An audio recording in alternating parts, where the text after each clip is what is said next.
Welcome back, ladies and gentlemen, to the Intel Extreme Masters Katowice qualifiers. We're getting into our first semi-final, which is a qualifying match, and it is going to be Korea going up against Poland, as we have Elazer going up against Stats. Yep, already a qualifying match for Elazer, who didn't make it yesterday, and he said he was quite disappointed, tweeted it out, wanted to try his luck again today, and here we go. If he wins this match, he will be directly seeded into the groups of the Intel Extreme Masters World Championships. He's spotting on the right bottom side of Catalyst, hailing from Poland. It's Elazer. And his opponent up to the top left-hand corner is in the blue. It is Stats for Splice. And I think for someone like Elazer on this side of the battlefield in a best-of-5 situation, Intel Extreme Masters Katowice means a lot for a lot of players across the world. But for Polish players, we've had our Manas there, we've had our Nurchios there, on the stage, in front of the Polish crowd. For those guys, it's a dream come true. No bones about it. Absolutely. I mean, the crowd there as well, right? The crowd is always so awesome at Katowice. Yeah. They're so passionate. They chant. It almost feels like a football stadium in a way, that auditorium. And I said this yesterday, there are lines at the Katowice as well, because it holds 500-600 people, I think, the auditorium. Yep. Maybe a little bit less, but there's always so many people trying to get in, and until we go to Spodek, it's actually hard to watch all the games because there are a lot of StarCraft fans here. And it's just awesome, especially if you're Polish, of course. It must feel so good having all those people cheer you on. We'll see how Stats decides to go about it in this best-of-5. I don't think we're going to see him play very different than what we saw in the previous game. I'm expecting a lot of Stargate openings for all the reasons I've mentioned multiple times already throughout, I want to say this weekend, but it's Monday and Tuesday and Wednesday. Stargate is just solid, guys. It's ultra good against all-ins, and it gives you a little bit of map presence. It always does some damage, even if you don't kill anything. You force out spore crawlers, so you can always slow the Zerg down, and you can just take the game from there. This isn't really that much of a strategy. It's more just like, all right, we're going to start off like this, and after that, here we go. Yeah, and the crazy thing is that Elazer may have caught glimpses of that previous series ongoing, and I imagine, as much as Elazer is proficient in the later stages of the game, I don't think he really wants to have to take Stats all the way to that Golden Armada status. So probably we'll be looking for earlier kills. Yeah, and no Zerg really wants to go up against Carriers and Storm at the same time, unless you are way richer or have all the map control in the world and have an insane amount of spore crawlers, or you've got that Infestor army that I was talking about before, because Infested Terrans can absolutely deal with Interceptors. There is a Phoenix on the way as well. This one Overlord is going to scout it, but you can already see that Elazer only has a single Overlord out on the map. He knows that his target is likely. He knows that a Phoenix follow-up is likely. Now he also spots there is at least one more Oracle on the way. Of course, Stats could potentially cancel it, but I don't think he will, because two Oracles, they just work well together. So the Overlord is going to get killed off, and then from that point on. That's the first Oracle, right? He opened up with the Yes, Phoenix. It is. Okay, now this changes things a bit. Stats did not go for an all-in once in that previous game, but look at this, 3 minutes, 48 seconds. The moment this first Overlord got sniped, bam, Twilight Console. And then there's a good chance that we're going to see at least a couple of gateways, and perhaps even a lot more with a very quick Adept opening here. Elazer is also known as a greedy Zerg. Elazer is a Zerg that likes to skip Banelings and Roaches, and Stats is going to do something that I'm a fan of. I like these kind of builds. I'm expecting charge. Excuse me, I'm expecting Glaives here, but it can also be charged. But he doesn't have a robotics facility. So without a robo, I think Adepts make a lot more sense. And the scary thing for Elazer here potentially is that this is the polar opposite of the strategies that we just saw Stats kind of busting out, which were very long game focused. Roach Warren's going down here, a few Lings in production. Yeah, maybe he picked up on it. He's like, hey, wait a minute. The normal thing to do is to go Oracle into Phoenix. Why are you going Phoenix into Oracle? Are you trying to hide something? Are you trying to catch me off guard? So this is a really good adjustment here by Elazer, who has in the past sometimes been stalwart and tunnel visioned and too set on his build that he wanted to do all along. I think this is an excellent reaction by Elazer to what happened in this game, and I think he's going to make more than just a couple of Roaches. Yeah, he sees at the front of that third base that it's ongoing, etc. But now he's going to send Lings to the front as well. And actually, those Lings did see a big warp in of the Adepts at the back. So that's going to be setting off alarm bells constantly. So on paper, this is good for Elazer. If he doesn't stop building Roaches, because obviously Roaches are good against Adepts, but it can also get weird, because if you ignore Adepts shading to your side of the map, can end up losing all your drones very quickly. But at the same time, you also don't want to open up with 12 roaches and only defend. So this is going to be an interesting dance between these two, and I'm curious about the army movement. Yeah, because when the probes kick in again, and as productions began here for stats behind all of that, when do you go back into the drone production is very important as well. A lot of roaches still in production. He sees these shades now coming across on towards that third base. Yeah, good position on these first roaches. Roach speed isn't done yet, but one adept will fall. And these links are being very annoying on the other side of the map. More adept shading into the natural as well, but Elazer is in position, gets an excellent surround. Yeah, beautiful start there for Elazer to try and start defending this. Of course, he gets quite a few of them. A lot of the links have actually died off, but the roaches are continuing to stream out here and deal with this pressure. Yeah, you gotta respect those two adepts in the main. There are a couple of roaches working on it, but you can't just ignore it. Elazer left more roaches behind. Stat Shade's right on top of it, and Elazer at this point is probably like, all right, eye on the prize, let's go. I have killed so many adepts. If you open up with that many adepts, it is unlikely that you've got a bunch of immortals on the other side of the map. And he also knows there are no cannons, no shield batteries. He's down 8 workers, but he's up a lot in army supply. Yeah, this counter's very scary. I mean, he's gearing up to hit the natural, but could quite easily get a third easy peasy if he wanted to. Void Ray in production as well. Desperation time here for Stats as he's trying to scramble for this defense. Yep, Stats knows that it's going to be very hard to survive against all these roaches, so he needs whatever he can get his hands on. But it's going to be too late. Elazer with perfect roach positioning at home just cleans up the adepts, runs across the map, and takes the first map. Yeah, game number 1 to Elazer to start things. That was far shorter a game than I expected, considering what we saw from Stats presented on our previous series. But Elazer, he knows how to deal with that kind of stuff. I wonder if Elazer would have done the same build if Stats would have gone Oracle into Phoenix. I honestly feel that Elazer just put the dots together very quickly. He's like, wait a minute, you're opening up with Phoenix, eh? Yeah. You know, I'm trying to hide something here. And now looking back at it, if you guys wonder what could Stats have done different, I think it's very important if you open up with that many adepts that you keep your adepts alive on the other side of the map. Right. You know, if your opponent has that many roaches, there's no need to shade in that deep. Of course, he couldn't necessarily know what we know, but maybe when he saw those first initial roaches, just keep the adepts lurking around. If Elazer runs across the map, you shade in, you kill everything, and then you can have sentries at home or shield batteries and void rays. And if Elazer doesn't run across the map, well, then it's okay for you because he's making a lot of roaches on a very low economy. Yeah. So all you need to do is ramp out a couple of immortals, void rays, and then eventually you'll stabilize. But yeah, he was a little too reckless with those adepts. Really wanted to get damage done in a situation where I don't think it was mandatory to get damage done. Okay, fair play. And it being Ascension to Aya, now our second map, I'm expecting Stats to kind of just fall back to what he did in the previous series, not try something like that again. When a macro-oriented player does cheese and it fails, the first thing they think is like, why do I even do this? You know, like I'm so good at this game. There's no need for me to be cheesy here.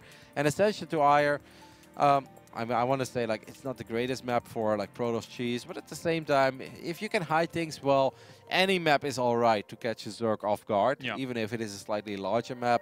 But I think that Stats feels so solid in general with his Immortals and his Archons and his Storm that it's probably going to be an Oracle into a Phoenix, into a Prism, 2 Adepts, into Archons. Very similar to what we saw against Champ. All right, well, we're almost getting geared up and good to go. Elazer asks for 1 minute, please, whilst we get this going. We're going to give it to him. Yeah, it's fine. 1 minute's okay. It's Feeling enough. generous today. Yeah, there you go. I mean, he is arguably up at the same time as we are in the EU region. No, not arguably. Yeah, for sure. Like, unless he has suddenly moved somewhere far away. But yeah, Elazer is probably not too far away from us right now. Yeah, so he's if only he was living in Katowice, then if he would have qualified, we'd be like, hey, come on, you're too pumped up right now to sleep. Run to the studio, join us. Join us for the last few games. Yeah. I actually don't know where Elazer lives in Poland. He lives very close to Warsaw. Didn't we see that in the WCS Signature Series? Okay, I think it was like outside of Warsaw, tiny town, but quite close to the capital. I didn't take mental note of it, but I guess so. I guess so. That's cool stuff. We're getting love, I guess? Yeah, I think so. I don't know from who, but somebody is writing in a text document. There you go. Could be Apollo. No. Yes. Apollo is passionate. I'm not. Okay, it's not Apollo. There you go. Our producer's having a little bit of fun with us. Now, Apollo is in Germany at the moment, right? I think. Yes. Yes. Yeah, I think he tweeted out a little while ago. He's like, I moved to America. I'm living the American dream. when I'm stuck in Europe for the next 5 months. Yeah. Standard life, I guess. You know, it's not that bad if you don't have an apartment, but if you do have an apartment, and I've been in that position in the past, it's like, okay, I'm actually having fun in Europe. I'm going to all these events. I'm working on things that I'm passionate about. But every month you see, you know, rent taking away, and it's like, rent is not cheap in America. It feels extra bad when you're not actually there. Yeah, yeah. There was, I mean, it's not cheap there, but even for moments last year for me where, oh, it's cheaper in Cologne, of course, but you're spending months away, and it's like, well, because you're just traveling back and forth and basically like 2 days a month or something. Like, this is kind of annoying, but... I should probably correct myself, because the moment I say rent is not cheap in America, there's always someone who's like, well, Roddy, I'd like to let you know that I live in Idaho and I only pay $384 a month. It's like, we're talking about Apollo. Apollo lives near the ESL studios, which is Los Angeles, and I think we can all agree that rent is not cheap in LA. Anyways, we're looking in the main base of our Polish Zerg, who's up 1-0. As we've loaded into Ascension to Ire, it is Elazer. Zip, zip. Let's see what he can do here. Going down to the bottom right-hand corner in the blue, representing Team Splice. It's Stats. Game down. I do wonder if we're ever going to see a pro gaming house in like Montana or Idaho or Wyoming. As long as the internet works. And that should be the case, right? I mean, I don't know. I'm always skeptical every time I read Reddit about American internet and how much it costs for rubbish internet. You know, in all honesty, that is something that I heard a lot about, or heard a lot about as well. But the 4 or 5 years that I was there, I used to live in Rancho Cucamonga. Some people know that from a TV show. I forget which one it is, but apparently Rancho Cucamonga is, you know, the city where a certain series take place. Forgot the name of it. But in Rancho, I had amazing internet. Like, I don't think I disconnected once with streaming in like 3 years. An incredible download, incredible upload. When I moved to like more of LA-ish, like more into the city, I had a worse apartment and I did have worse internet, but it wasn't that bad. You know, I had a couple moments where I had to quit a stream, but and the price, I mean, I think it was like 70 or 80 a month, so obviously more than it is in Europe, but I was just happy that I wasn't having the same horror stories as some of the other streamers. Yeah. Because nothing feels worse than, you know, tweeting out, it's like, all right, guys, we're live. Let's get ready for a great day of StarCraft. And then like 40 minutes in, you see your frames dropping, and you're like, oh my God, I'm sorry, guys. Yeah, it's the whole, I mean, that's the only thing in this world that frustrates me is true internet problems. Once that happens, I'm like, well, what do I do with my life? I just sit stoic. I'm just a stone statue at that point. I'm the same, but more when it comes to just computer problems overall. I'm not great with computers, you know. I like using them, but I'm not really great in fixing them, and it really stresses me out. The moment, especially when you make a living as a streamer, and you feel like you can't do your job while you're technically ready to do your job. Like, it really stresses me out, and it makes my heart beat a little bit faster. I get anxiety. I was like, need to fix this. And often it's not that complicated. And lately I got very fortunate. Met a couple of great people like through my stream. And there's one guy in the Netherlands who just helps me with everything, like an absolute hero. Even when I'm in America, he does like the remote assistance, you know. Oh, and he nice. it's amazing how nice people are, especially in this community. Yeah, that's very good. That's very good. All right, back into StarCraft mode. What's happened so far? It's just been a Stargate opener, right? Let's just get himself the Oracle. Eventually on the way. And we do have... Oh, God. That's interesting. I have no idea how we got that into the game. No. Hopefully if this continues, then our observers should be able to mute this person. Maybe. Maybe. Let's hope it doesn't happen anymore. This is a throwback to 2012. But back then we had worse messages than just a promotional stream link. So. Yeah, definitely. Definitely. All right, so once again, it is a Stargate, of course, guys. Phoenix first, right? No, there's already an Oracle flying to the other side of the map in the left bottom. Sorry, guys, got carried away thinking about the internet, and it triggered us for a moment. 3 minutes and 50 seconds in, and the layer has started, so that is a very fast layer. That's the layer you see a lot these days. Oracle is actually going to be able to do quite a bit of damage. A single queen. If I'm stats right now, I will not settle for less than like 5 drones. No. He's going to have to settle for 4. Okay. And I think that's okay, because you do want to keep it alive. Yeah, it wants to get out. Maybe there's a drone or 2 at the third, and he tries to go in. Yeah, I think they just popped. Yeah. He got his 5 drones after all. That's too bad at all. Warp Prism, Twilight Council. Gonna go for some harassment to start things off by the looks of things. Yeah, I think very similar to... Oh, that's pretty good. Maybe a very fast Templar Archives, and this time no glaze, but he goes into charge. Yeah. So we're gonna get, yep, there you go, fast Templar Archives. He could still get 2 adepts. I think he can leave 1 adept here. You can put 2 adepts in the prism. Just unload those 2 adepts into the main base. Once again, something that Showtime, I think, was one of the very first to do over and over again. And it's just something that makes a lot of sense. Makes sense, and we'll have Templar Archives finishing up soon. Hydralisk Den's going down. 3rd base on the way as well for Stats. Forge goes down, so a bit much of a longer game plan overall for Stats. Not sure if Elazer has the same plan, though. He's already starting to make links. He's at 49 drones. You know, 51 drones is kind of the number that you often see when it comes to these Hydro-Link pushes. It's funny, because in our previous guest, I kept mentioning this build, because it really was all the hype for, like, you know, a week straight. Almost every single European Zerg was just rushing up to 51 drones, Hydro-Link. And we barely saw it yesterday, so today I was like, maybe I should stop talking about that build if nobody does it, right? Like, people are probably getting very annoyed. And then obviously when I don't mention it, we see Elazer go for one of these builds. And if you guys wonder, is this an all-in? It's pretty all-in. Like, you need to at least kill the 3rd Nexus. You need to, or you know, just do a lot of economic damage somehow, some way. This is nice, because that Oracle does not decide to help out. These adepts are going to go down. Yeah. Stats is paying attention to his prism on the other side of the map. That's quite painful, losing those adepts. 2 Archons putting on pressure here, and actually one of the Archons goes down.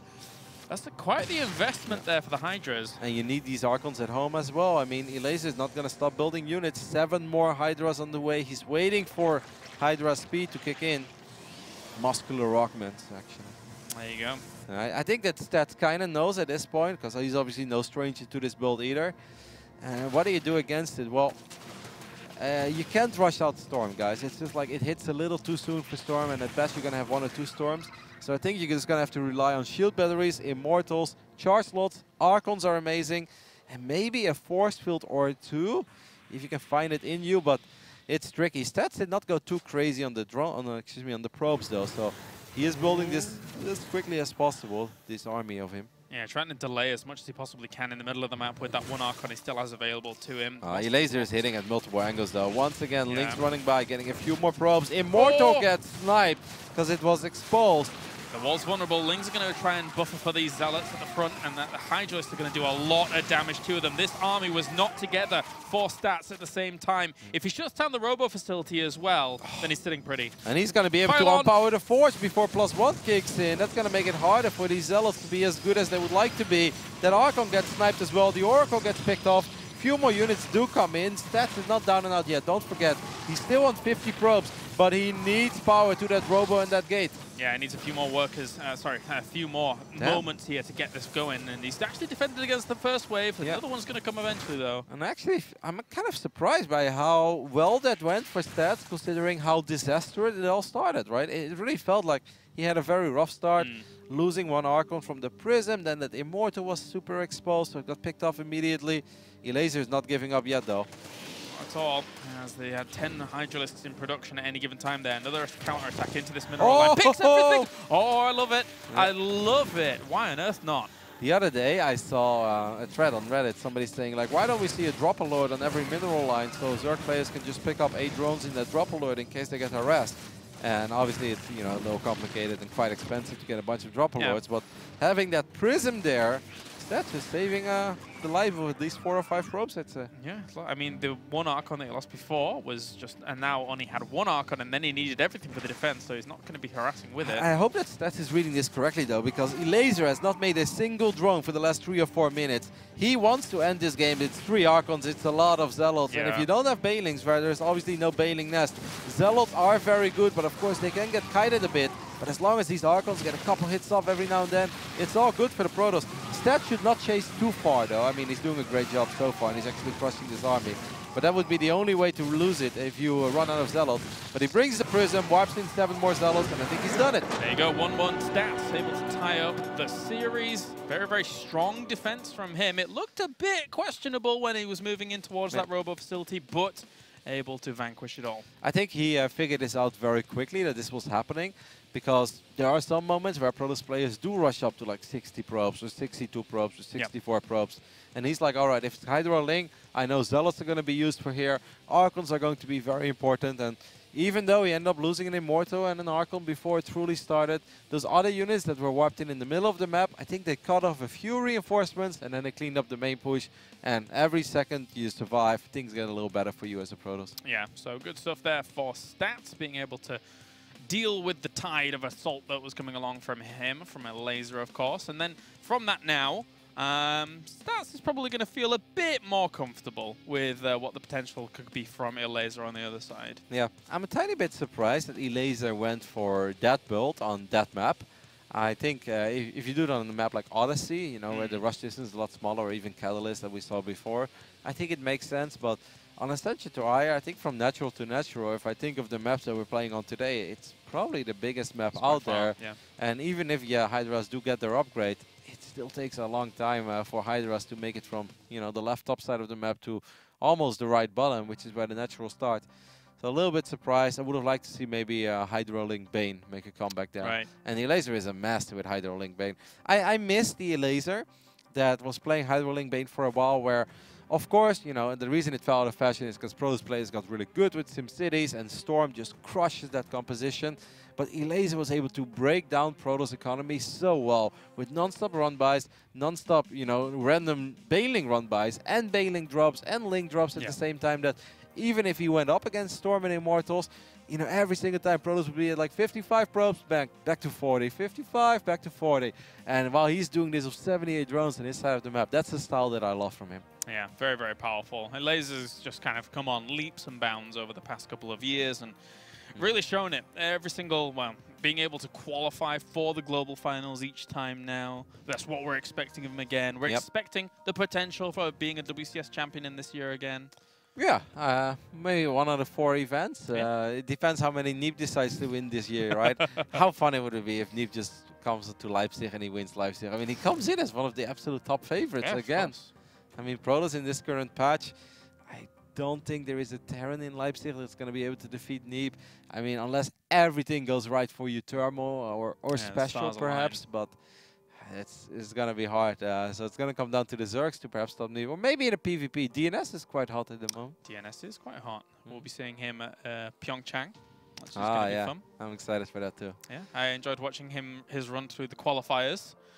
Doing very well for himself. Actually lost to Petit Drogo, but then came back against Petit Drogo in the finals for the 3-2.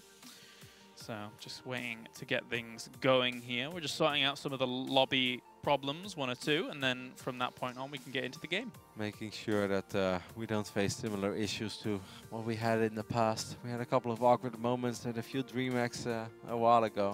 When I say a while ago, I'm talking like 2011. It was a long time ago. 2012, but damn, that was bad. Yeah. And it's so awkward as well when you're casting the game. You're like, I can't mention it, but I know Twitch chat is mentioning it. Yeah. Times have changed now. Times have changed, I suppose. Good times. I'm a little bit sad that I don't get to come to the WCS event with you guys. Because, I mean, apart from one last year, I was at all of them along with you. That's fun times. I mean, we miss you in Leipzig, but I'm not giving up hope for the other events. Not giving up hope? No. Oh, come on. Nice. It's so early in the year. True. And the other events are quite far away as well. You never know what happened. And I think this year we have a longer break than we had in the past. Because last year, WCS technically started in... Was it... Valencia? No. No. Valencia is the third one. I guess it started in Austin, right? It was Austin the first? I mean, that was in May. And then obviously you had Yon Shopping afterwards. And after Yon Shopping, very quickly you had Valencia. It was like... And Montreal. Yep. And then Montreal was like quite a bit later. This year, we're starting off in Leipzig. Then there is quite a big break. Also because WCS Austin got pushed back for 1 month. Used to be first week of May, and I think right now it's like first week of June. But that's nice. It'll be hot in Austin then. Yeah, it will be. But at least I don't have to celebrate my birthday in an airplane. Which makes me happy. It doesn't quite compare to my celebrating a birthday in Shanghai every single time, Roddy. Oh, come on, James. You're a local legend by now. Oh, yeah. They know me. All right, let's get into the series. Up to the top left, we have in the red, it is Elazer. Losing that previous game. Now here in the right bottom side of Abyssal Reef, we're looking in the main base of our Protoss, who tied things up. It is Stats. Nothing will ever compare to that time where Sean got those 2 ladies to sing happy birthday for me. That he filmed and put on YouTube. In the top of the hotel. in the top floor, that restaurant? No. Oh, that was a different one. This was like 4 years ago. Oh, okay. Yeah. Maybe I didn't see that. Well, it's on YouTube somewhere. Don't know why I'm telling share the world that. You share birthdays with Innovation, right? I think he's 1 day before me. Ah, okay. Because that happened this Shanghai. Yes. It was the 26th, so it was my birthday, and then they brought a cake out for Innovation, whose birthday was on the 25th, and I was like, that's nice. Where's my cake? You're like, oh, happy birthday to you. Sorry, guys. Production was like, it's Innovation's birthday. What, yesterday? No, but we didn't forget you. Ah, yeah, it was nice. It was nice. A little cake too. That restaurant up on the top of that building was really cool. Yeah, and it was rotating very slowly, which nobody noticed until we were in for like 30 minutes. And we're like, wait a minute, where did the sushi bar go? You know? The outer rim where we were sat was rotating, and the inner circle wasn't. Yeah. So the food kept moving. Yeah, so you sat down and you're like, oh, okay, we're sitting in front of like the desserts, and then suddenly you're looking at a kitchen. You're like, oh, wait, what? It was a very surreal experience. Yeah, it was a bit strange. Oh well. For people that pay attention so much to the mini-map, we can't pay attention to the floor rotating. Alrighty, 2 minutes and 20 seconds in, we once again see the Stargate. Same reasons as always, guys. Especially on a map like Abyssal. Yeah. If you try to go for very fast Twilight here, or you open up with a Robo, certain all-ins early on, guys, they become so difficult to hold, and it's just a lot easier with the Stargate. This is our most mapped out map, I feel. Yep. Like, with how long it's been prevalent. It's funny because Team Liquid always does these awards, right? And they gave Map of the Year, they gave it to Ascension to Ire. Right, yeah, they did. And I was like, wait a minute, what? I mean, I love Ascension, don't get me wrong. Yeah. I prefer Ascension over Abyssal anytime, but I think overall, when it comes to, how much everybody is in love with this map, how much the pros love it, how balanced it is, I kind of feel that Abyssal deserves that award a little more. Yeah, maybe. They're also doing a map contest at the moment, and I've dabbled in making a map. I heard about it from Todd. I'm excited, James. It's a bit crazy. It's a bit wacky. But I just wanted to try and do things that are a bit more unconventional. And is it easy to wall off though? That's my question, because I struggle with walls, James. I tested all of that. Yeah, I methodically tested all of that. That's so cool. How long did it take you to make a proper map? It's taken a while. Maybe the layout, maybe like a lot of hours planning on paper and then just kind of putting it into practice. But the one thing I'm doing now at the moment is all the decoration, and that takes forever, and that's not my favorite part. Okay. So I'm not going to be able to enter it in that map contest because I'm just away, which is a bit of a shame. Can you not do it when you're on the road? It seems like something you could maybe work on when you're traveling. I could have done, but I don't have the map file on my laptop. I didn't think about it. That's on you, Jim. Yeah. That is on me, you're right. Next time. Map contest 11, not map contest 10, I suppose. Alrighty.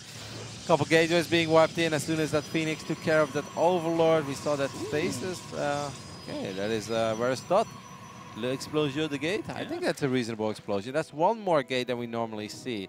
Like, it's normal to see 3 additional gates, because then, you have 4 gateways and you can warp in 2 units at a time. But now we see 4 extra gates. Is that just worried, or are we going to see him warp in a bunch of charge blocks? No, it's going to be Adepts with Resonant Englaves. He's dealt with these stasis wards very nicely. Just 1 drone each time being captured by them, so Stat's not having much luck there. He's getting a sentry as well. He could potentially pick up the sentry in his warp prism, drop a force field on the ramp in the main base, go for some good old, very dirty Protoss tactics. Could be cool. Is there a sentry in it? No. No, it's just 2 Adepts at the moment. Where is the sentry? It's all the way at the back, I suppose. Damn, he's going up to 7 gateways. I think that he feels that Elazer is going to do the exact same thing as he did on the previous map. But that's not necessarily the case, because we see an evolution chamber going down. And we see Elazer already at 62 drones. I feel like this is becoming awkward for Stats, because yes, Adepts are good against Lings and Hydras, but if the number of Hydras get too high, they really do fall off. And now we even see a Lurker then on the production tab already. I'm not sure if I really like where this is going for Stats, but then again, he is Stats, and he can make anything work. Well, let's see. Rare we get to see the Lurker den that quickly, I suppose, but it's going to be morphing in super fast here, so this assault could be very powerful. It's going to be such an awkward little push, right? He's going to be able to warp in a lot of adepts. He has an Immortal in the mix. He has a couple force fields there as well. Yep. I don't think Elazer noticed that this army has been marching across the map, but he is dropping spine crawlers, so maybe he did pick up something. Maybe a Ling got sniped somewhere. Whoop, these Lings, well, they get a rude awakening as they go through that shrubbery, and they'll have to fall back. Here comes the warp in, though. So, Elazer, what do you got available? You don't have your lurkers anytime soon. It's just going to be Lings and Hydras against this. Running up that ramp seems kind of odd, though, but I mean, Stats has no fear. He wants to go for it almost immediately. He spots the evolution chambers. But Elazer knows that all he needs is just like, 30, 40 seconds. Then his Hydra ball is going to be so big that, force fields are great and adepts are great. Stats has not been producing workers at all, by the way. He is very, very, very committed to this. Those Lings will get sniped immediately. This is a lot of adepts. And you would love to have either at least a couple lurkers or Banelings. Got some force fields available as well. Shades on forwards with more warpins coming at the back. These Hydralists aren't really doing too much against this spine crawler on the left-hand side, as well as the Queen's trying to provide support fire, but they are adept have been able to chew through a lot of those Hydralists. More coming in from the south, north here as well to try and reinforce. These Hydras have to run. They're not running back yet. That means that these adepts are getting closer and closer. The drones are going to get pulled, but drones fall very quickly as well. Elazer has a lot of units on the way. Is it enough? I mean, that Prism is still alive, and I think that Stats warped in 7, 8 additional adepts. I think slowly but steady, Stats has done it because he could kill the spine as well with the Immortal. Yeah. He certainly has a few more adepts coming in as well to help this out. No more force fields available, so if he does not press the issue continuously, Hydralists will outnumber this eventually. Yeah, there are 7 more Hydras on the way, but can he get all of them at the same time? This time Stats is going to shade probably right on top of that army. Good idea. These Hydras are ultra trapped. Yeah, and they're going to die very, very fast as well. The drones are still fighting for this, but it's not the easiest thing. Stasis Ward's also gone down, will trap anything very easily, and that will be GG. Stats 2-1 currently in this best of 5. Well built by Stats. Just he's taking a third base, but as TLO would call it, I would say it's fake, but TLO would say no, it's transitional. He's going to do a little bit of damage, but he stopped at 42 probes, and he was very, very committed to his attack. But this is also one of these things, right? If you play against a player that skips the Baning Nest and also skips the Roach Warren, which we didn't see on Catalyst, it's like, all right, adepts are mighty fine against Hydras in low numbers and even in slightly higher numbers. It all depends on the engagement at that point. Can they shade on top of it, or are they like Queens are annoying for adepts because it takes a long time to kill Queens. Spine crawlers is super annoying. It just takes a long time to kill buildings. But if you're fighting Lings and Hydras, adepts are still very good. And the sprinkling of the sentries as well into that initial push makes it so annoying for the Zerg to have a even fight at that position in that first engagement, and then once the adepts have done enough with just that sprinkling of extra force fields. I mean, the force fields help a lot in shaving off the Queens. The Queens that are those annoying units, because even against that Immortal, right? You look at that army, it's Adept, Immortal, Sentry. None of that kills a Queen very fast. Now, if you have that many Adepts with Resonant Glaives, you'll start killing Queens with like 2 decent volleys, but that's still 2 volleys. If you have Adept shooting at a line of Hydras, you see those HP bars dropping very quickly. Yeah, definitely. All right, well, what map are we going to be on? We're going to be on Blackpink. Have you ever listened to a song of Blackpink? Because I know it's a band. Yes. Yeah? You tried it? Yes. And? It's all right. It's K-pop. Was it decent? Don't know what they're saying. Is it your thing? It's I don't mind some K-pop from time to time. Yeah. Really? Yeah. I like a lot of styles now. A lot of styles. Okay. So I can accept some Blackpink. Still a pop-up Gangnam Style every now and then? No. Yeah. And the other one, Gentleman? No. No? No. Those are the only ones that I really know. Yeah. No, I tried to give it a go just because I read on the Reddits that it's actually named after a band. I was like, oh cool. Then I heard it, and then I heard a bunch of very high-pitched noises, and I was like, haha, mute. I'll go back to Drake, which I know is not quality music either, guys, but at least it calms me down.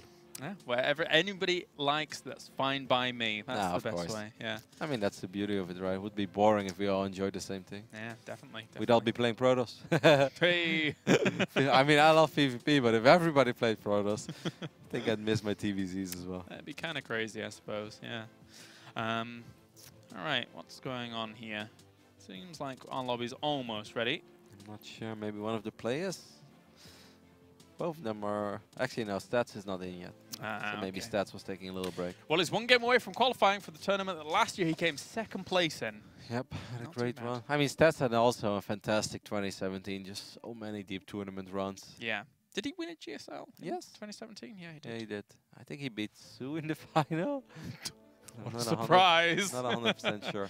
If so, yeah. I'll look it up in the break. It's always sick. Stats had an amazing year, but he also had a couple of disappointing performances, like the Intel Extreme Masters Shanghai, where he bombed out in the group stage after losing to ISONU.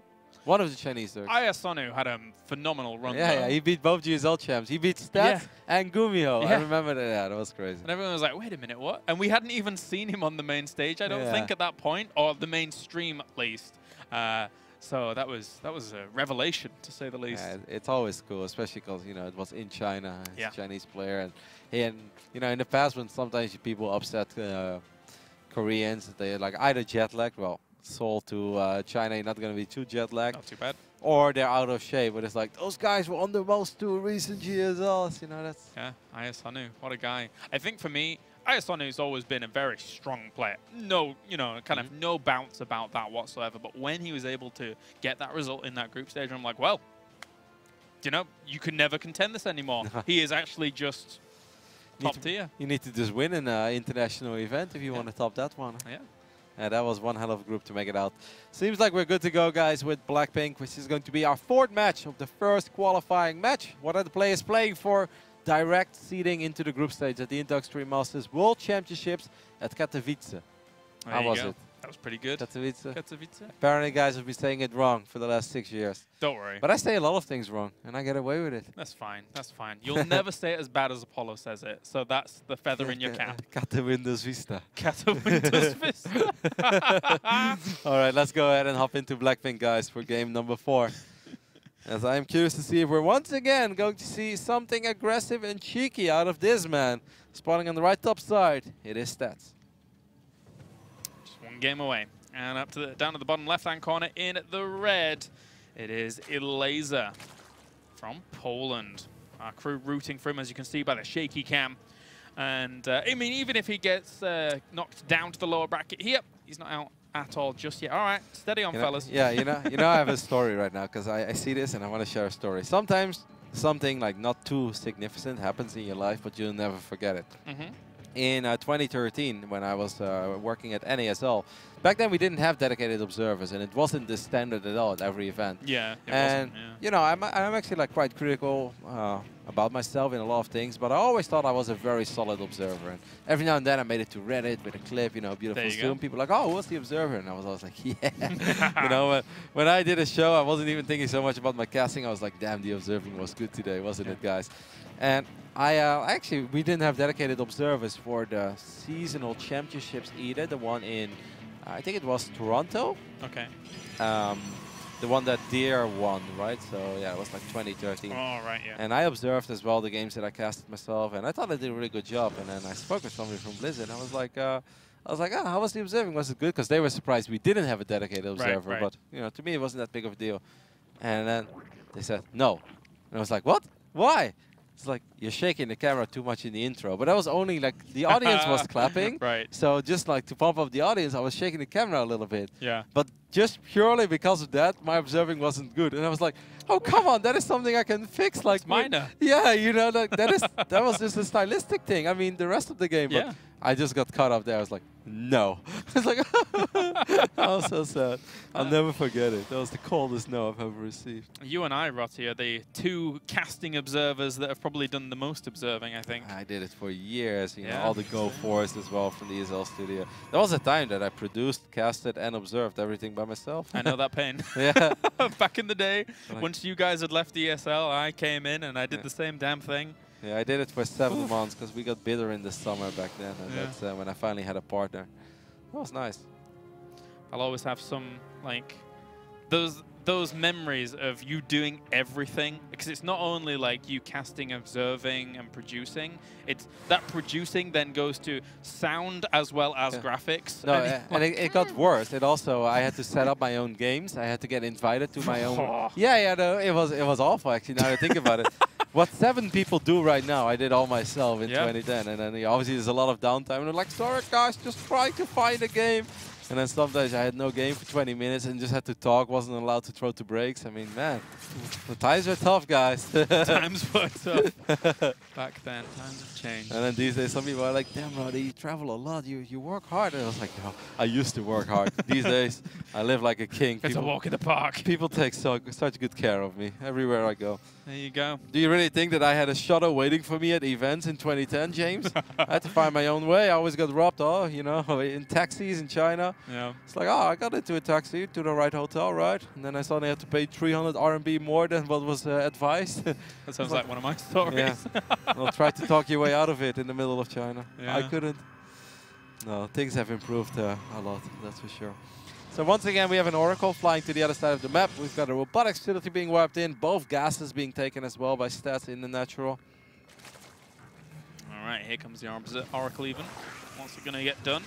Three. Oh, come on, turn around. That was a dead drone. Those 2 shots could have been a dead drone.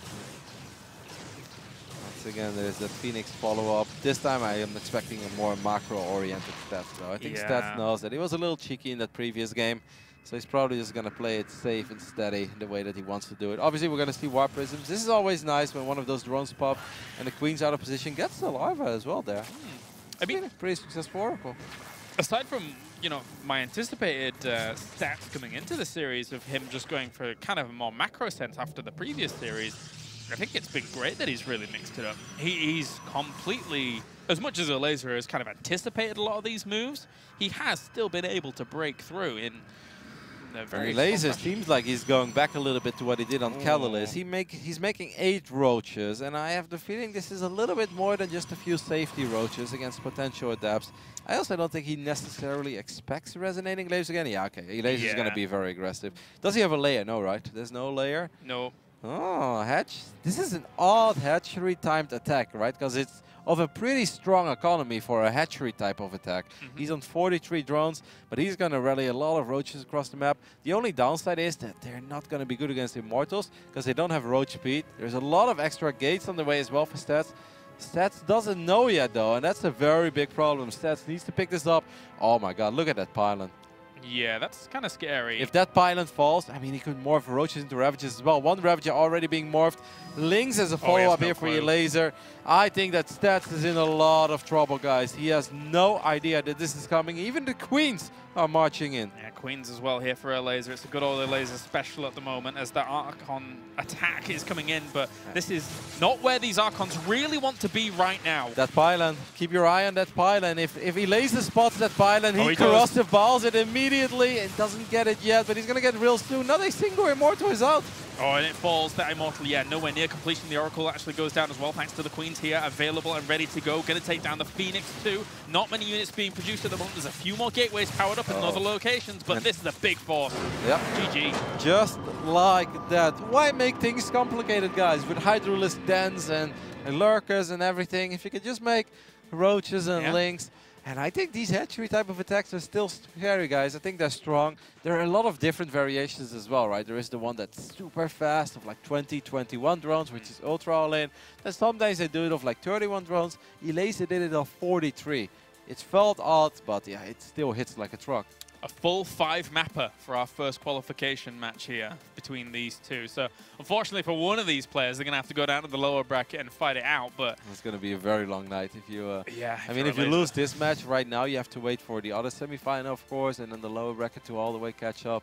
That's going to add a couple of extra hours. And I actually think that Elazer, like this is a big series for Elazer, not just because if he wins, then obviously he's qualified, but he's got Leipzig coming up. Yep. If you go to bed at, let me just speak real quick, at 3:30, it's rough, but you can survive that the next day, and then you can still have a relatively normal schedule. If he's going to be awake till like 6:15 in the morning, that really kicks into your sleep schedule and into your entire rhythm as well. That's obviously not what you want right before your first big event of the year. Yeah, you've got a really good point, because it's not only just dropping down to the lower bracket and then playing a qualifying match. It's dropping down to the lower bracket, then you're fighting against a player that has come through another series, so you might have to wait for them to finish that series. Then you play them, then you go on to a qualifying match. So it is a long time. No, that's it's going to be a 6 a.m. night for Elazer, and yeah, with the Leipzig like 2-3 days away. Obviously, it's not the end of the world. He doesn't have a big travel, so at least that's going to help him out a little bit. But you know, that's not the rhythm that you want to be in. No, not at all. I mean, we mentioned it before to each other. It's hard enough to just change from one day to the next when you're doing the qualifier before that we were doing, which is the European one, into the North American one. And after this, we're going to be dead. Like, I'm going to be... I think, like, I kind of anticipated to be at the hotel at 7, and I think my shuttle to Leipzig is at 12, so I think I'll sleep for a couple of hours. I mean, I guess that's the best thing to do. I'm just always afraid that when my sleep schedule is so off, that sometimes you hit those really deep sleeps where you don't really know what you're doing, you know, and then alarm goes off, you're like, whoop, whoop. And missing flights gives me anxiety. So have you had those before? Have you had those moments where you missed the flights? Yeah, but that often was also because I had a long evening the night before. Those are the only flights I've ever missed. Okay. But I'm older and wiser now, James. There you go. There you go. The wise Rotty is here. I don't think I've ever missed a flight in that sim. But you know me, I don't really go out and, you know. No, I had a very good record. I mean, I started traveling for esports in 2005. I'll never forget. It was like 1 month after I turned 18. I qualified as a little Warcraft player for a tournament in China. And, you know, even for Warcraft 3, I had a decent amount of travels a year. Not as much as with StarCraft, but let's say 6 or 7 or 8 a year. And I didn't miss a flight until 2013. So I was clean for 8 years, but that's when I slipped up. Good times. Good times. I think I only ever missed one.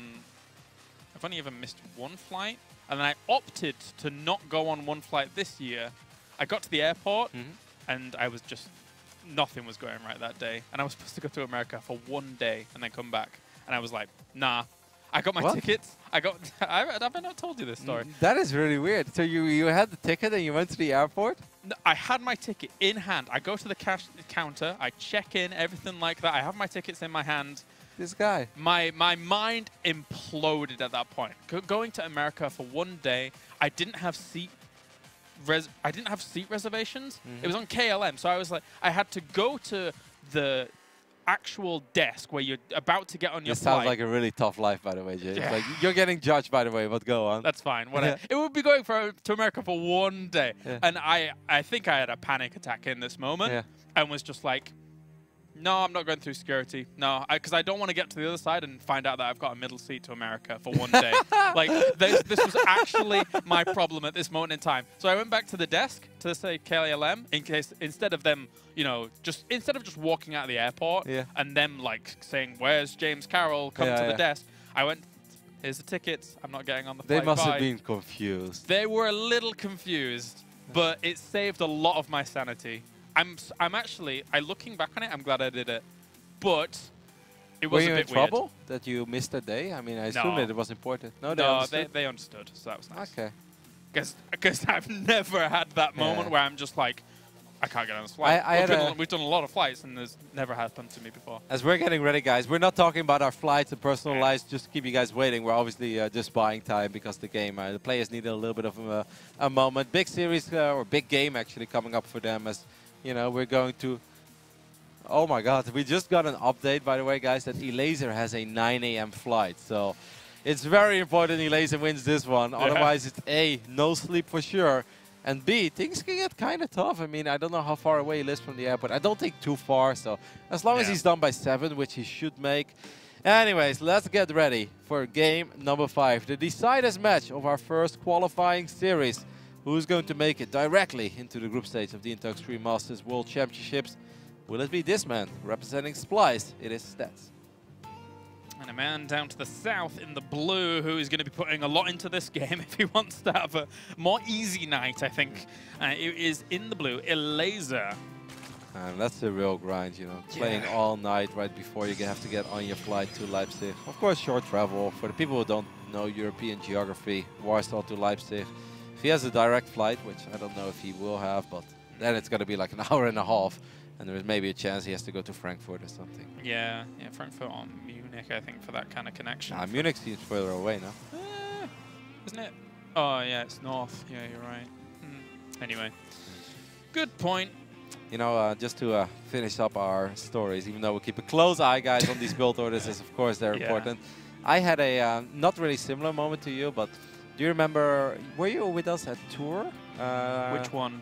Last year, I think. No. Or 2016, the one. No, I did Heroes at that one. Ah, okay. Anyway, we had a bunch of all of us travel together, but there's no airport in Tours, so we all had to take like a 2-hour train to Paris. Yeah. Or was it, am I thinking Porsche? Either one. Maybe I'm thinking Porsche, but it doesn't matter. And all the trains were booked by DreamHack and stuff. But right when we were supposed to get on the trains, there was a strike, so all the trains were delayed. And I think I recall that. Yeah, obviously there's nothing that I could have done about it. So I showed up at the airport and I tried really hard. I was running to make my flight back to Los Angeles because that's where I was living. Yeah. But I missed it. And then this woman is like, well, no, sorry, the next flight is like 7 hours from now. You have to pay $484 or $440, and then we can book you for later tonight. And I was like, And I was like, well, I'm gonna be in LA for a week, and then I have to go back to Malta anyway, because I had a little poker tournament coming up that I was invited for. So he's like, so would you like to do that, sir? And I was like, let me just check. And I tried to see if I could just fix other arrangements. Yeah. He's like, I could. So he's like, all right, so are you ready, sir? Because we have to kind of wrap things up right now. I was like, no, I'm fine. She's like, what do you mean you're fine? I was like, I think I'll just stay. She's like, just stay? I was like, yeah, I'll go. Take the train to the Netherlands. Bye. And the look on her face was like pure disbelief. I mean, obviously I can just stay at my mom's place in Holland whenever I want. Anyways, guys, let's talk about this game because it's an important one. As the Stargate is finishing up. Now, that is not shocking. Is it going to be Phoenix Oracle or Oracle into Phoenix? This is a very large map. I think this could potentially be the largest map of this best of 5. Yeah, definitely could be. And for Elazer here, I really am curious to see what he's going to choose as a strategy. I think for him, there's a lot riding on this, really, when it comes to sanity, if anything. He's actually committing to the shade immediately, but there are not that many links in position. If you get 3 drones here, I think you can always be satisfied. Losing it, he only got a single adept so far. Excuse me, drone, right? Yeah, I think so. Actually, very well handled there by Elazer. I'm surprised that Stats focused the links. I mean, he's gonna end up losing his adepts anyway. He gets 2 drones. I would have rather ignored those links and tried to kill 4 drones. He was right on top of it. But he did distract Elazer a little bit, and maybe that's going to allow this Oracle to do slightly more damage. Maybe. Gonna come in and down range of that Spore Crawler. Safe spot. Yep, not too bad. All right, so Overlord's going to die as well. Base has been taken back at the pocket here by Stats. So playing very, very cautiously, only taking basically a half base, I suppose, back there. Mineral-wise, at least. Yeah, it's going to give him a lot of gas, though. And I guess with the way that Stats likes to play, get Immortals, get Archons, get Storm, that makes a lot of sense. Look at that Roach one, and now the extra gas is being taken already as well. I'm not sure if I'm trusting this build from Elazer. This could potentially maybe be a Nidus, or do you think that's crazy?